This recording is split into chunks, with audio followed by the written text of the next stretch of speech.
Hi guys, I'm Irene. This is Perpetually Paperback, and today I'm doing my January 2021 wrap-up.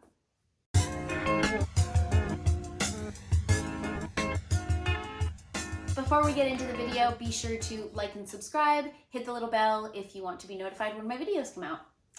Alright, so today we're going to be talking about all of the books that I read in January. I read 5 books in January, and I'm just going to go in chronological order and tell you what I think. So, first I read Where the Crawdads Sing by Delia Owens. This book was, first off, 5 out of 5 stars. This book was outstanding. It was so good. I listened to this one. I'd actually purchased the audiobook for this one like in June of last year. I think I don't know why. I purchased it a while ago and I just never got to it. I listened to like the first 20 minutes like 3 different times and then I just never got into it. I've heard such great things about it. I don't know why I waited so long. Anyway, it was incredible. So it basically follows Kaya, who is living in the marshes of South Carolina with her family we meet her when she's very, very little. And it kind of takes place in 2 parts. So it's the story of Kaya along with this mystery, like murder trial basically that's happening in this town. And the stories sort of interweave together. Basically, Kaya is left kind of to figure life out on her own as, you know, everyone in her family kind of leaves her and she ends up without a choice of having to take care of herself. And so there's different people that help her along the way, and it's basically her life journey and kind of everything she has to deal with growing up alone and isolated and being part of this town and what she makes of herself. It's such a beautiful story. It felt very atmospheric because just the description of the marshes and of the scenery is just so beautiful, and you feel like you're there. It's absolutely amazing. I never read anything like it. I would love to read more like it. I don't know if that's Southern literature, but if someone knows what genre that is or where I can find more of Delia Owens or that type of thing that had the same feel as Where the Crawdads Sing, please put it in the comments below. I really, really would love to read more of these. Okay, so the next one, I actually listened to Strangers on a Train by Patricia Highsmith. Okay, this was very much a departure from the last one. This was 2 stars, and to be honest, I was like going between 2 and 3 stars because it took me actually quite a long time to figure out what my feelings were about this one altogether. And it follows these 2 guys, a gentleman named Guy and Bruno. Bruno is this playboy. They both meet on a train trip, basically, where Bruno sort of ropes Guy into this. He basically like drunkenly sort of creates this murder situation or scenario where they will kill the person that they want to kill to make their lives better, right?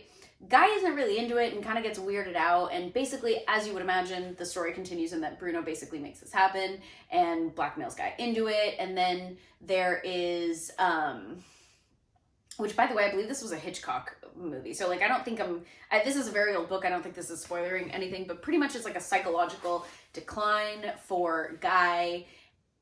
I found the first part to be really interesting.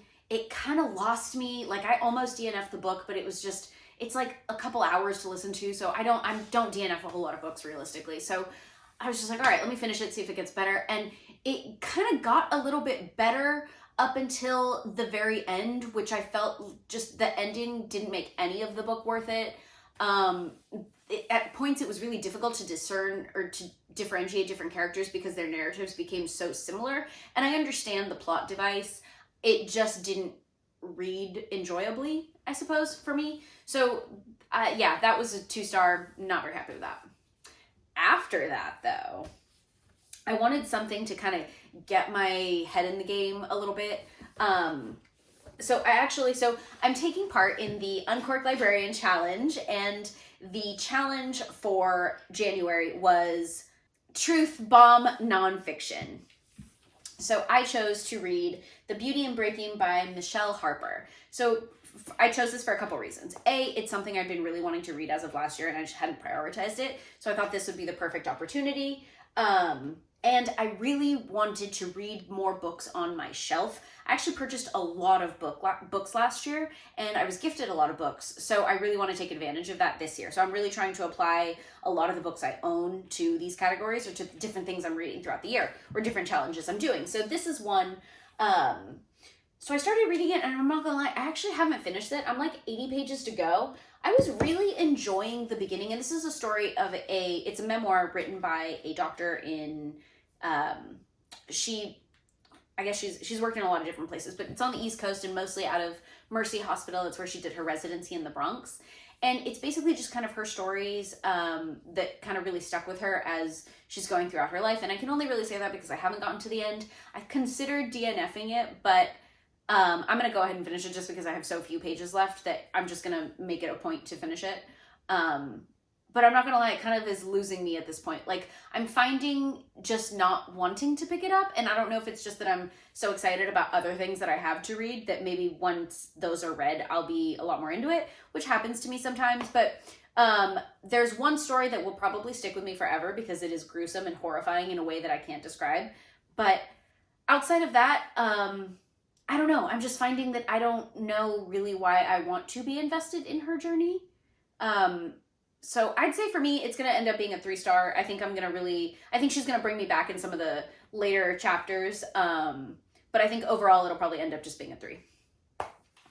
After that, I kind of started sort of at the same time, a romance, and it is Sarah Mclean's 9 Rules to Break When Romancing a Rake. I loved this. I loved this so much. I think she might be one of my new favorite authors. I don't know if you can see, but I literally picked up a bunch of hers at the secondhand bookstore not that long ago because I was just like, I want to read more of what she has to offer. The way it's Regency Romance, it's Callie or Lady Calpurnia. And basically she's starting to become a spinster, and she basically has this revelation when her younger sister becomes engaged after she overhears a conversation that they were talking about her in a way that was very concerned and loving, but also she felt that she was just kind of very much an old maid. She's like 28 years old. I am older than 28 years old. Anyway, just to like put some perspective in, she was already kind of at like, I am a spinster, right? And everyone in her family was like, dude, you need to get out of that. So pretty much she kind of gets drunk one night and decides that she is going to create a list, 9 rules that she is going to break to basically like live her life and kind of take her life back. And it's like, if she's going to embrace spinsterhood after that, like if nothing happens, then whatever. The list is awesome, but basically she starts it with a bang where she gets drunk and decides that she wants to kiss someone, the person that she's kind of always been in love with, who happens to be the Duke of Ralston. I think that's it. Who she then like shows up in his bedroom through like through something that happened that made it kind of possible. But like basically she shows up in his bedroom, and after that they sort of develop this connection that he sort of begins to help her. They have a mutually beneficial agreement. He is going to help her with the list, and she is going to help him with this sister that has basically turned up out of nowhere that now they have to care for, and he wants to introduce into society properly. So the person basically with the best reputation is Lady Calpurnia. So he basically starts to encounter Callie in such amazing situations, and he helps her do certain things. So like, for example, I've never read a Regency Romance. They tend to kind of stick to the same thing. You sort of get a lot of like country visits, and you don't get a whole lot of like woman impersonating a man so she can go into a gentleman's club to fence. That was mwah, like it was so good. I found that I was enjoying it so much. It's a pretty hefty one, I would say, for most of these don't tend to be that long. This one's like a 400 and some pager, so it was long. It was worth every single page. It was so good. I enjoyed it so much. So I can't wait to read more of hers, more in this series. I'm going to do a lot more research about that because I enjoyed this so much. So after that, I read one that I don't even know if I'm really counting, but it's Sir Arthur Conan Doyle's Lot 249. And it was a very short story basically about this mummy the question, it's kind of like a supernatural horror short story. I'm not gonna lie, didn't love it. I don't even know if I'm really gonna count it for anything. So finally, the last book I read this month was The Devil's Daughter by Lisa Kleypas. This is the 4th or 5th one in the Ravenel series. I'm gonna probably do a video just on these on its own, but this is the story of Phoebe and West. It was, oh, this was another one. I was like so happy with this one. I couldn't like get enough of it, really. As it is, West is already one of my favorites, and Phoebe as a character was awesome. And it's basically the story of, she is a widow and she's kind of looking for like a dad for her kids. West is the best. I will only say about this one, the ending was one I didn't particularly care for, only because it was so abrupt. So like I must know more of their story, even though I like kind of already understand. But basically, Phoebe is the sister of Pandora's husband, which was in the last book. I know that's getting really confusing and a whole lot of like intermixing the families, but that's okay. They're not actually related that I know of.